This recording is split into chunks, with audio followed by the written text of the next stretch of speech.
Hello बच्चों, कैसे हैं आप सब। आज एक बार पुनः आप लोगों के सामने कक्षा 9 का एक नए वीडियो लेकर के उपस्थित हुआ हूं।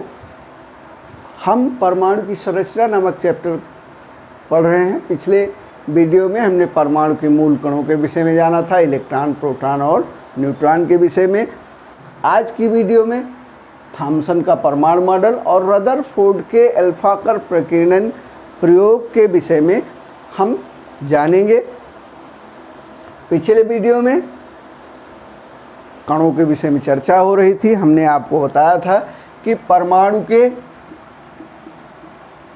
3 मूल कण बताए थे आपको।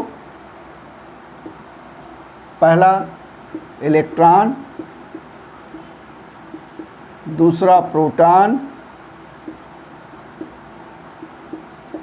और तीसरा न्यूट्रॉन।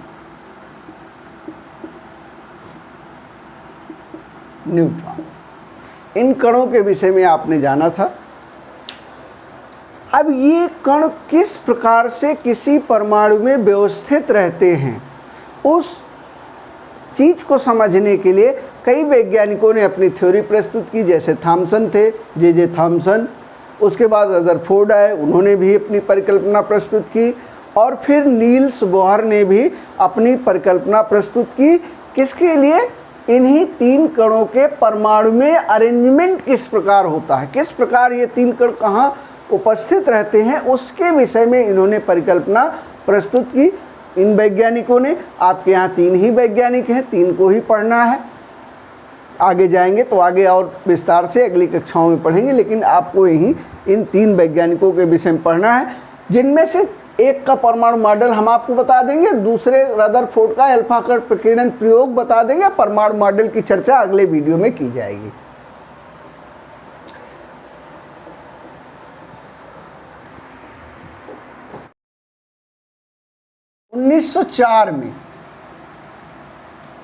सन 1904 में जे थॉम्सन नामक वैज्ञानिक ने पहले परमाणु की परिकल्पना प्रस्तुत की। उन्होंने कहा कि जो परमाणु है वह गोलाकार है। कैसा है? गोलाकार है। और कैसा है? तरबूज के समान। कैसा है? तरबूज के समान। और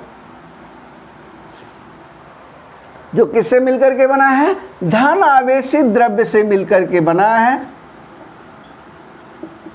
धनावेशित द्रव्य से मिलकर बना है। ठीक है,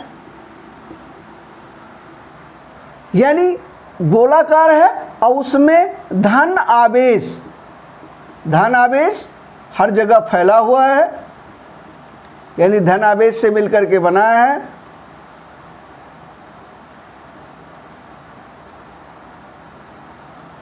और उसमें जो ऋण आवेश है वो बीच बीच में फंसा हुआ है। ऐसे फंसा हुआ है जैसे तरबूज के बीज फंसे होते हैं। तरबूज देखा आप लोगों ने ना, तरबूज के बीज बीच बीच में फंसे होते हैं। उसी प्रकार से अब ये सपोज दैट ये क्या हो गया? ये हो गया परमाणु। ठीक है, और ये क्या हो गया? ये धन आवेशित द्रव्य है। और ये क्या है? ऋण आवेशित द्रव्य है, यानी इलेक्ट्रॉन। ठीक है, ये ऋण आवेश है और यानी इलेक्ट्रॉन है। यानी जो परमाणु है वह प्रोटॉनों से मिलकर के बना है, गोलाकार है। और उसके बीच बीच में ये जो इलेक्ट्रॉन है फंसे हुए हैं, ऐसे फंसे हुए हैं कि जैसे तरबूज में उसके बीज फंसे हुए। ठीक है, ये जे थॉम्सन ने ये परिकल्पना प्रस्तुत की। ठीक है, इसके पश्चात फिर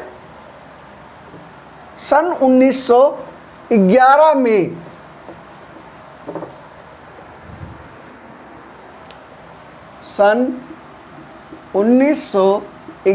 में अर्नेस्ट रदरफोर्ड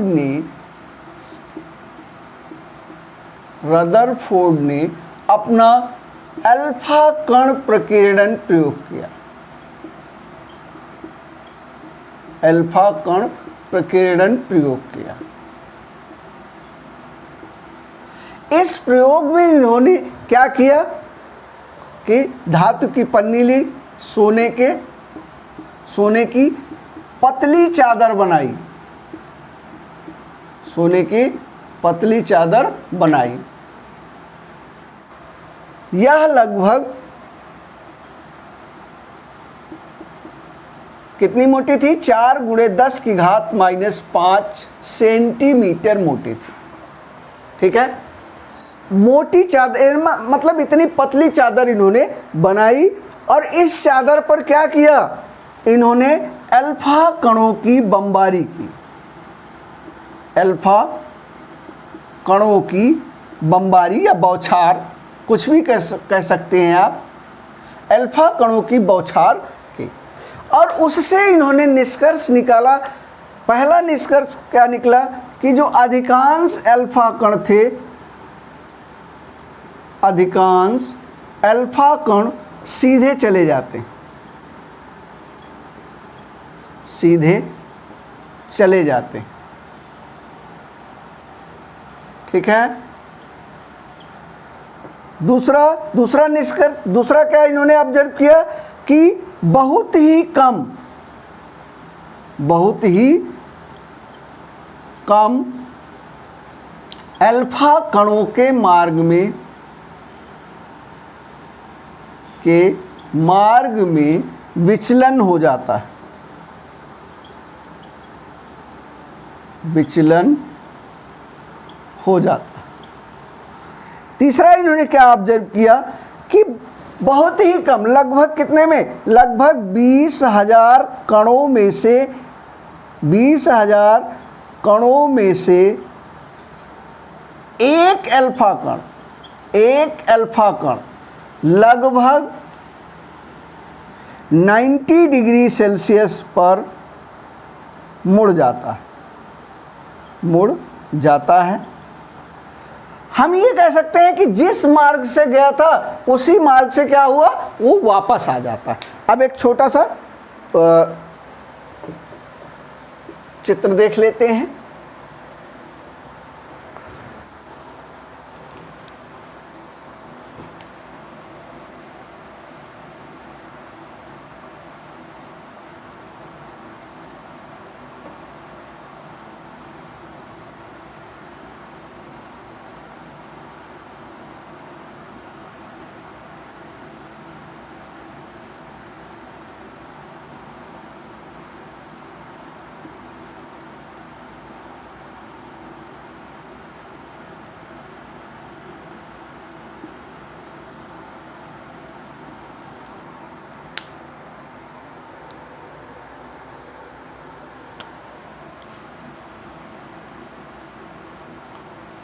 अधिकांश अल्फा कण देखिए सीधे चले जा रहे हैं,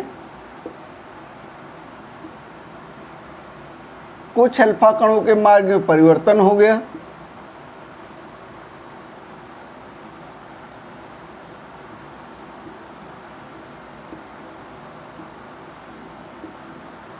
और लगभग कितने में से? 20,000 में से एक अल्फा कण जिस मार्ग से गया था उसी मार्ग से वापस लौट आया। इस आधार पर इन्होंने, इस प्रयोग के आधार पर इन्होंने कुछ निष्कर्ष निकाले।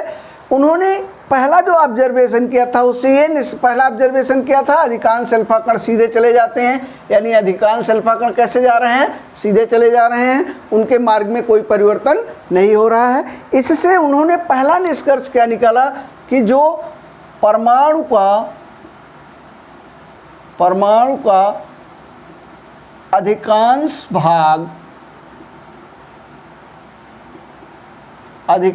भाग खोखला है। ठीक है, परमाणु का अधिकांश भाग खोखला है। दूसरा ये ऑब्जर्वेशन किया कि बहुत ही कम अल्फा कणों के मार्ग में विचलन हो जाता है।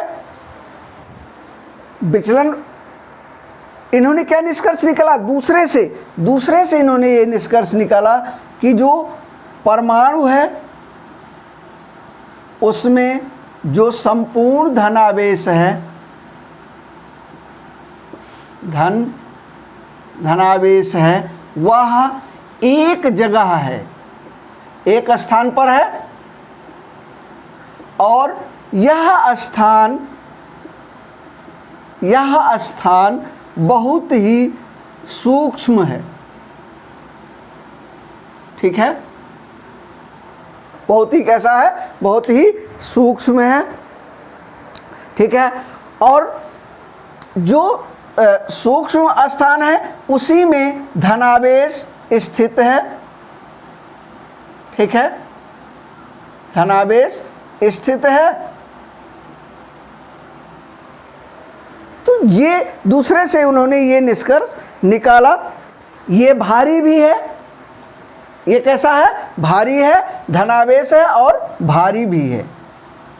ठीक है, उन्होंने तीसरे से निष्कर्ष निकाला। तीसरा निष्कर्ष ऑब्जर्वेशन क्या था कि 20,000 कणों में से लगभग एक अल्फा कण 90 डिग्री सेल्सियस पर मुड़ जाता है। 90 डिग्री सेल्सियस पर मुड़ जाता है। तो उन्होंने इससे क्या निष्कर्ष निकाला कि जो धनावेश है, इसका जो आयतन है वो बहुत सूक्ष्म है, बहुत सूक्ष्म है। यानी परमाणु के मुकाबले जो धनावेश का आयतन है वो बहुत ही सूक्ष्म है। इसी के कारण, चूंकि अल्फा कण कैसे हैं, ये धनावेशित हैं। ठीक है, तो धनावेश में क्या होगा, परस्पर प्रतिकर्षण होगा, और इसी प्रतिकर्षण के कारण कुछ अल्फा कण मुड़ गए और बहुत ही कम 20,000 में से एक अल्फा कण के मार्ग में परिवर्तन हो गया। ठीक है, तो इस तरह से ये रदरफोर्ड ने निष्कर्ष निकाला, और इस निष्कर्ष के आधार पर उन्होंने ये बताया, ये अनुमान लगाया कि जो धनावेश है वो जहाँ स्थित है उस स्थान को नाभिक कहते हैं। क्या कहते हैं, नाभिक कहते हैं। और जो परमाणु की त्रिज्या है, परमाणु त्रिज्या है वो कितनी है, लगभग 0.37 एंगस्ट्रॉम से लगभग 0.62 एंगस्ट्रॉम है। ठीक है, जो परमाणु की त्रिज्या है कितनी है, 0.37 एंगस्ट्रॉम से 2.62 एंगस्ट्रॉम तक है। और जो नाभिक है वो उससे, परमाणु से कितना, 10,000 गुना छोटा है, 10,000 गुना छोटा है। ठीक है, अब ये इतना छोटा है, कितना छोटा है, इसका हम अंदाज़ा लगाते हैं। जैसे आपने फुटबॉल का ग्राउंड देखा हो, फुटबॉल का ग्राउंड देखे हैं सब लोग, लगभग उसकी त्रिज्या होती है 50 मीटर। ठीक है, अब एक आलपिन उसकी त्रिज्या कितनी होती है, 0.5 मिलीमीटर। ठीक है, अब इस फुटबॉल के ग्राउंड में, इतने बड़े फुटबॉल के ग्राउंड के मध्य में उस पिन को हम गाड़ दें, बहुत बड़ा फुटबॉल का ग्राउंड है, उस पिन को गाड़ दें, तो फुटबॉल ग्राउंड को, फुटबॉल मैदान को हम क्या मान सकते हैं, क्या कह सकते हैं, यदि फुटबॉल के मैदान को परमाणु माने कि ये परमाणु के समकक्ष माने, तो आलपिन को हम क्या मानेंगे, आलपिन को हम नाभिक के समकक्ष मान सकते हैं। ठीक है, अब ये मत कहिएगा कि नहीं सर ने बताया था कि फुटबॉल, परमाणु जो है फुटबॉल का मैदान है और नाभिक जो है वो आलपिन है। ठीक है, आलपिन की कैप, आलपिन का जो कैप होती वो, बात समझ आई? नहीं, ये इसके समकक्ष हम मान सकते हैं। हम इमेजिन कर सकते हैं कि यदि परमाणु को हम फुटबॉल का मैदान माने तो नाभिक को हम आलपिन के समकक्ष मान सकते हैं। ठीक है, तो ये नाभिक का आकार था। ठीक है, अब नाभिक का संगठन, नाभिक का संगठन, नाभिक अब हम लोग जानते हैं कि नाभिक किससे किससे मिलकर के बना है। नाभिक में नाभिक में क्या होगा, धन आवेश है तो यहाँ क्या होगा, प्रोटॉन होगा, ठीक है, और क्या होगा, न्यूट्रॉन होगा। और इलेक्ट्रॉन कहाँ होंगे, इलेक्ट्रॉन बाहर होंगे, बाहरी कक्षा में होंगे। यानी जो नाभिक का संगठन है, नाभिक किससे मिलकर के बना है, प्रोटॉन और न्यूट्रॉन से मिलकर के बना है, ठीक है, न्यूट्रॉन से मिलकर के बना है। इसी अल्फा कण प्रकीर्णन के आधार पर अगले वीडियो में हम लोग रदरफोर्ड का मॉडल पढ़ेंगे, रदरफोर्ड का परमाणु मॉडल पढ़ेंगे, ठीक है, इसके विषय में चर्चा की जाएगी। और फिर रदरफोर्ड के परमाणु मॉडल की कमियों के विषय में चर्चा की जाएगी, इनकी कमियां क्या रह गई, ठीक है, और उस कमियों को फिर नील्स बोहर ने दूर किया, उसको फिर हम लोग नेक्स्ट वीडियो में पढ़ते आगे चले जाएंगे, ठीक है। आज इस वीडियो को ही समाप्त कर रहे हैं। यदि अच्छा लगा हो तो वीडियो को लाइक कीजिएगा, शेयर कीजिएगा और अपने दोस्तों को भी बताइएगा।